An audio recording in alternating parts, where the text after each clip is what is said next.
Hi, thanks for joining. Hi, Mr. M. How you doing? Thanks for everybody coming in. Okay, so just whilst everybody's coming in, tonight we've got a big one, another first. After the first yesterday, tonight we're going to interview our first Grandmaster. So yeah, we're going to be interviewing Grandmaster Bos, who is ITF Grandmaster. So we've got a fair few questions to ask him about what Taekwondo means for him, and potentially how it's changed his life, and what his plans are for the future in Taekwondo. Thanks everybody for joining. Just give you a few shout outs here. I hope you've all been enjoying the interview so far. On Thursday we have Silvana from Silvana Kicks. Go and check her page out. She does some great stuff. I'll do a post tomorrow so you can see who she is. And we've got a couple of little mystery ones coming up as well. Always like to throw a few surprises in there. So just keep watching. Get ready for those surprises. You know they're always going to be something good. I'm just going to have a little look through here. Just see if anybody's available. Yeah, okay, just come back. All right, thanks again for joining. Jedi, thanks for coming in. So yeah, I hope you guys have been enjoying all these interviews, and I hope you enjoyed the session last night. I tuned in for a little while. I've managed to record it, so I will be uploading it onto the YouTube channel. If you haven't subscribed to the YouTube channel yet, it's Taekwondo Worldwide. So just go onto YouTube, have a look for Taekwondo Worldwide. We've got probably about another 6 interviews to upload onto there. But there's lots of archive stuff. So if there's interviews that you've missed in the past, they're probably on there already. So if you want to go back and have a look at some of those, feel free. There's also some information on there from our COVID Super Seminar. And as I said before, 23rd of this month is the next COVID seminar coming up. We've got some great people going to be in that one. And we've learnt a few things. So on that one, we're going to be going live on YouTube, I think. So keep your eyes open, subscribe to the YouTube channel from now. Then when the time comes that we go on there, you'll know straight away. So you won't need to sort of go to lots of different pages. We're just working out all the technical side of that now. And then hopefully you should be able to just literally go straight to the YouTube page and be able to watch the whole seminar for what will be somewhere between 8 to 9. Make sure you've got lots of water and a towel for that one.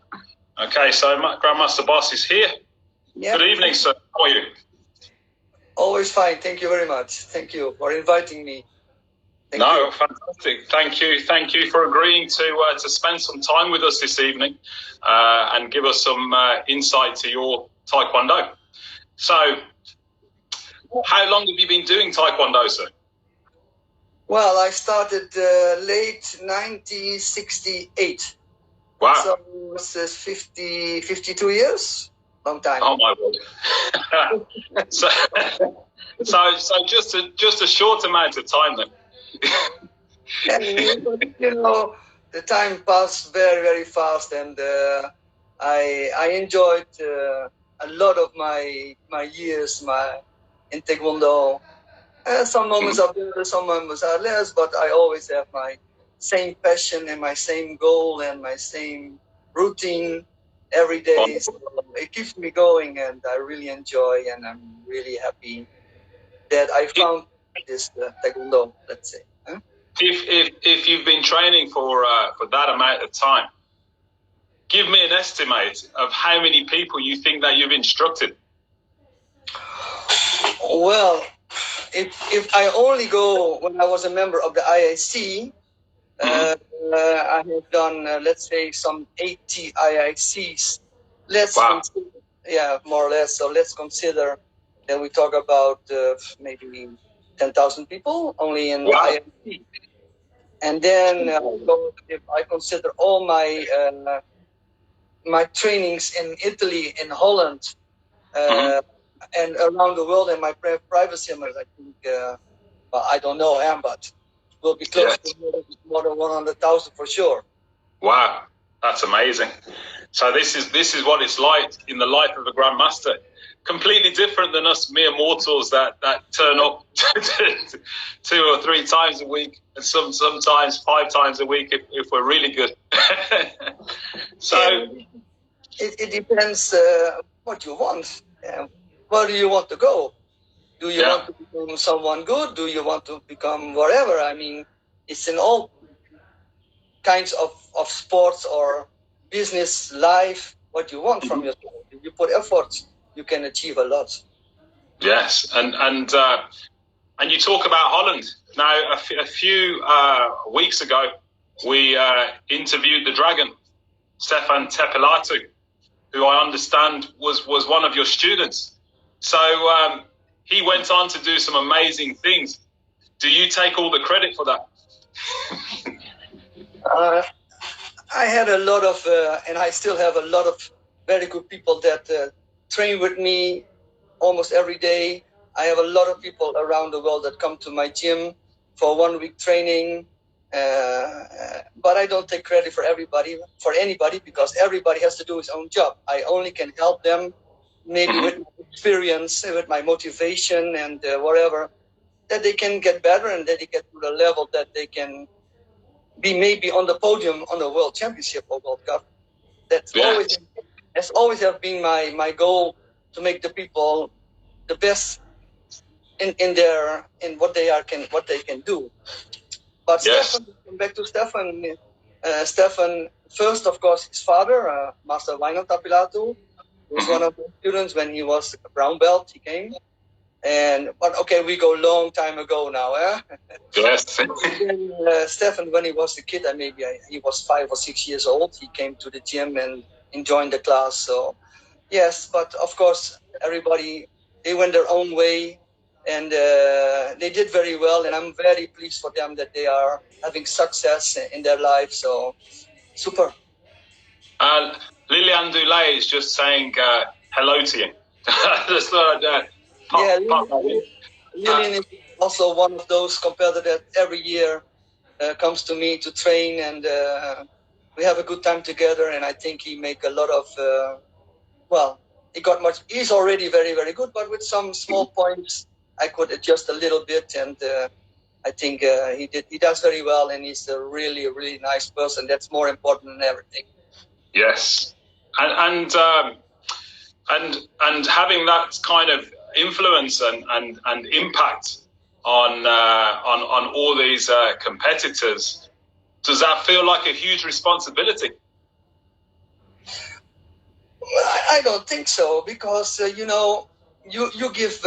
teach, and the people take. Okay, they take it in their pocket. They go home.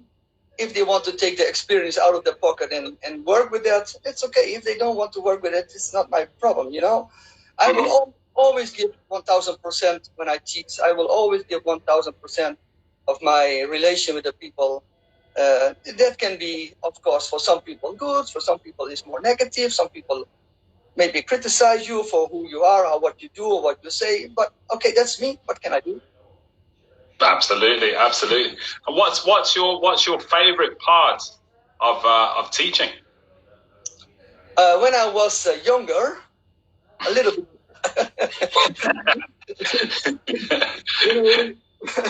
When I was a little bit younger, I always loved the sparring. The sparring is, for me, that's sparring is something very creative. You can teach the people, but if they are talented, they have the will, they have they have the flexibility, and really, and also the tactics involved. And so that's always been something very good. When I got a little bit elder, and of course, when I also became the technical director in Italy from 1992, of course, I needed also to put a lot of efforts in my patent performance, because I had a lot of people in Italy. They were very good, and I needed to, become a little bit more updated. So I put more efforts. Valentino Salinas has just come on, and he also says hello. All my respect. Valentino is a really good martial artist, and what he can do, I cannot do. I think a lot of people can't do. I could not do. And of course, in our time when we were young, these things did not even, nobody knew about that. So what he does is really good, and he's a really simple. So, and he's a nice guy too. So I really invited him once for a seminar, and He said, we were very, very, very pleased with Valentino. So keep on going, Valentino. Oh my! He says he's honoured. So that's great. Thanks, Valentino. Thanks for tuning in. So talk to us a little bit about your journey. Did you always want to become a grandmaster? And what happens next when you've achieved becoming a grandmaster? Then what comes next? Well, we all start as a white belt, no? Absolutely. And then we grow up, and then maybe we go into the competition, and maybe we are good, and maybe are a little bit lucky to become the champion. Mm-hmm. And maybe our parents are with us, helping us financially, economically. Mm-hmm. And maybe it's just the right thing that you found where you can be good in, because you can be good in other sports, but maybe I was lucky to find Taekwondo, because before I played soccer, so when I was a kid, but when I saw the first time Taekwondo in 1968, something like that, I fell in love, and I'm still in love with it. Yes. And then you grow, and become a first degree, you do some tournament, you win some tournament, you won a national championship for 7 times, you become a European champion. And then, you start to coach your own guys, and then you become an assistant coach of the Dutch team. You become the head coach of the Dutch team. Then you are invited to go to Italy to give a seminar, and you remain there.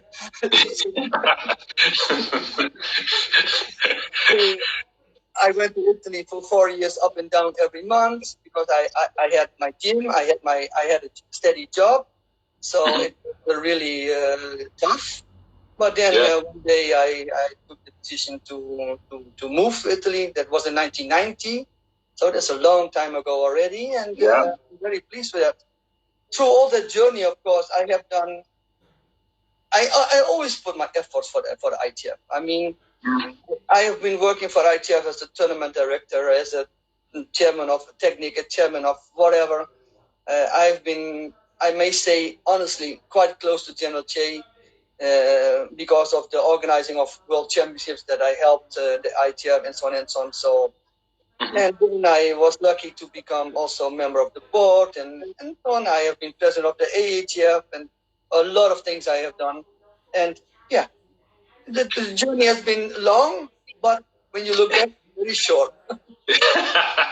Well, there's something I want to really ask you there, because as you've been doing it for so long, I mean, 1968, this is when some of the real original Taekwondo players were there, the ones that were groundbreaking and actually bringing Taekwondo into different countries. So, did you train them with General Choi? Well, I went to some IACs. Of course, I was not a teacher in the IAC with General Choi. I was just a participant, like all the others, and enjoying, of course, to see our founder and to train with the founder. It doesn't mean that I enjoyed the IAC so much as that I enjoyed when I was teaching myself in IAC, because that was completely different, of course. Mm-hmm. But it was of course nice that you could meet other people from all over the countries and train together and make friendship, and of course to get more contact. And of course, I always try to compare myself with the other ones. Who is better? Who can do better? Who I can learn from? Who I can whatever. That always have been my driven. My part is like that. I don't want to be less than anybody else in what I'm doing. That's my character, my mentality is like that. And who were your biggest influences at that time? Well, when we go back a long time ago, the first time I saw Grandmaster Park Young-soo. Yes. That was my idol. because I saw him the first time in 1974 or 75 in Germany on the European Championships doing a demonstration. And at that time, Grandmaster Park Yun-Soo, that was something. I mean, never saw something like that. Never. And I have seen many Grandmasters, Masters, whatever in my life. But Grandmaster Park is the one that is always here. You know, that example that what I saw there. And then also we had Grandmaster Park Yun-Tae and Grandmaster many Grandmaster, but Grandmaster Park Yun-Soo, his technical level was amazing. Gosh, what did he do in that demonstration that created such a big spark? Well, you know, in 1994, so I was a second degree. You know, we were nobody. What did we know? I mean, in Holland, from 1968, there was no Korean instructor. We had every year, we had 4 Koreans coming from Germany to teach to us in the technical training. But of course, they did not really show so much. But then when I saw the Grandmaster Park in Germany, in Stuttgart, I never forget my life, that demonstration when he was doing this one-step sparring and kicking, double kicks, flying kicks, turning kicks, back kicks, and whatever. I said, wow, I want to be like that. You will probably be amazed to know that there are so many people out there that will say the same thing about you. Well, I'm very honored when I hear that people take a little bit of my, technical part or my technical whatever. I'm very honored, but I'm really pleased to see the world, the practitioners in Taekwondo now. The level is so unbelievable high. And I'm really proud of so many people and so many super instructors. That's not only Grandmaster or Master, or just instructors that are doing such a great job. They have such a great knowledge, and it's really wonderful what you see. I mean, you go to YouTube. I mean, I am on YouTube every day because I look at, I look at all the pattern performance. I look at all the sparring. I look at all the competitors because as I have in my family also one who is competing very close to me, I want to know exactly what is the level, what they do, how they train. And so I am very much informed about everybody. And it's really amazing. But coming back to Grandmaster Park, one more time, I put on my... Tell me, I mean, especially back then, competition must have been completely different. The rules, the protection, everything would have been different. Give us a bit of insight to what it was like to compete back then to what it's like now. Okay, so when I started Taekwondo, I was 15. And when I entered the gym, I was the youngest. So that's already one part to think about, because now the youngest is 5 years old or 3 years old. Sure. Okay, and that was a really martial art because we had to conditioning our hands and our feet and being on the wall and punching the wall and every grading for my green belt, for my blue belt, for my brown belt, because we did not have red belts at the time. We had a brown belt at that time. Okay. It was always breaking. You have to break everything, otherwise no promotion. So that was really a martial art. So it was different, completely different time. And the sparring, until 1974, we didn't have safety equipment because the first one was from John Ree, the yellow ones, the tough ones, the hard ones. They probably hurt more. I can tell you a very nice story about the safety equipment. Okay. Once we had a team match between Canada and Holland. Okay, and Grandmaster Park Yun-Soo, he was the center back. So we were lining up, one part Canada, one part Holland. I was number one because I was the lightest one. I was 62 kilograms. Okay. We were standing there with our hands empty, with our feet empty, nothing. And the Canadian guys, they were standing there and they had a bag behind them. They were lining up like this, but they had a bag behind. And we said to each other, why these guys have the bag behind them? Because what's inside the bag? So when I was called to spar, to compete, I just walk inside the ring to my place. And Grandmaster Park sent me back, and he did like this. Put on your safety. I said, what?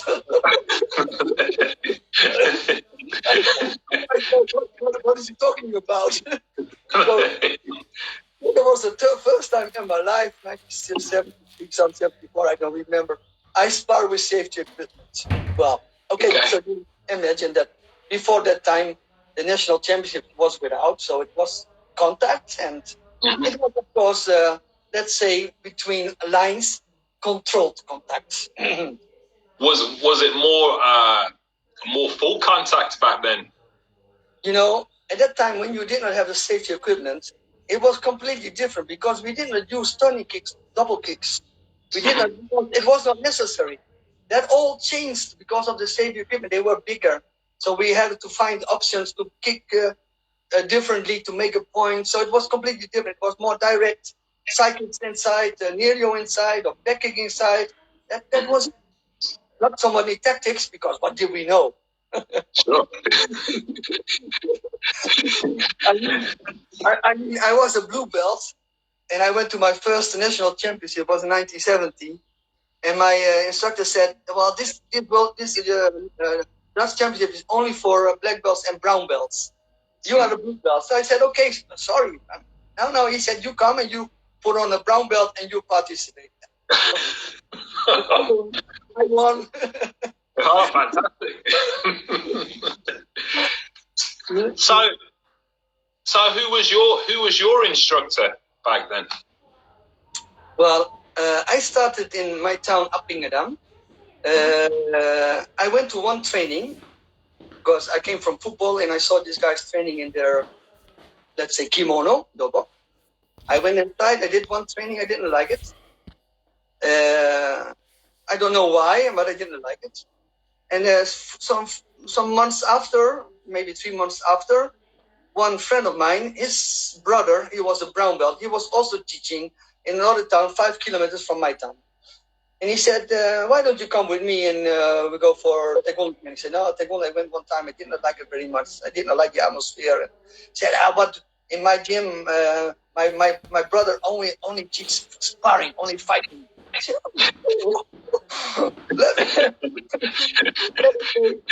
let me go with you. And so I went and I stayed.